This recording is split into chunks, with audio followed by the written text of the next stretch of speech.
ರಾಮಾಯಣದ ಸ್ವಾರಸ್ಯಕರ ಕಥೆ ಜಟಾಯುವಿನ ತ್ಯಾಗ.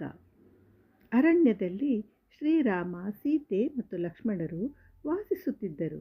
ಒಂದು ದಿನ ರಾವಣನು ಮಾಯೆಯಿಂದ ಸೀತೆಯನ್ನು ಅಪಹರಿಸಿ ತನ್ನ ಪುಷ್ಪಕ ವಿಮಾನದಲ್ಲಿ ಲಂಕೆಯ ಕಡೆಗೆ ಕರೆದೊಯ್ಯುತ್ತಿದ್ದನು. ಸೀತೆಯು ಸಹಾಯಕ್ಕಾಗಿ ಕೂಗುತ್ತಿದ್ದಳು. ಆ ಸಮಯದಲ್ಲಿ ಆಕಾಶದಲ್ಲಿ ಹಾರುತ್ತಿದ್ದ ವೃದ್ಧ ಗಿಡುಗ ಜಟಾಯು ಆ ಕೂಗನ್ನು ಕೇಳಿತು. ಜಟಾಯು ಮಹಾರಾಜ ದಶರಥನ ಸ್ನೇಹಿತನಾಗಿದ್ದನು.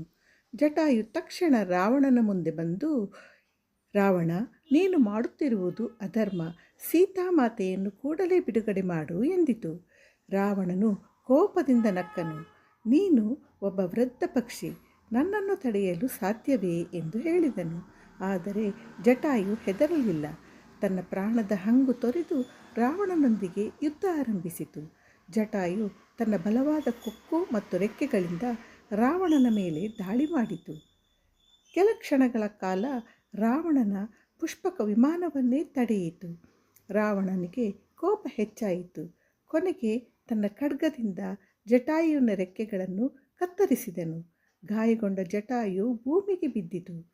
ಸ್ವಲ್ಪ ಸಮಯದ ನಂತರ ಸೀತೆಯನ್ನು ಹುಡುಕುತ್ತಾ ಬಂದ ರಾಮ ಮತ್ತು ಲಕ್ಷ್ಮಣರು ಜಟಾಯುವನ್ನು ಕಂಡರು.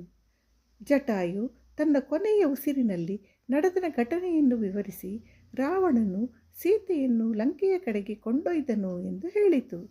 ಇದನ್ನು ಕೇಳಿದ ರಾಮನ ಕಣ್ಣುಗಳಲ್ಲಿ ನೀರು ತುಂಬಿತು. ರಾಮನು ಜಟಾಯುವನ್ನು ತನ್ನ ತಂದೆಯಂತೆಯೇ ಗೌರವಿಸಿ ಸ್ವತಃ ಅದರ ಅಂತ್ಯಕ್ರಿಯೆ ನೆರವೇರಿಸಿದನು. ಜಟಾಯು ತನ್ನ ಪ್ರಾಣವನ್ನೇ ಅರ್ಪಿಸಿ ಧರ್ಮವನ್ನು ಕಾಪಾಡಿದ ಮಹಾಭಕ್ತನಾಗಿ ಅಮರನಾದನು.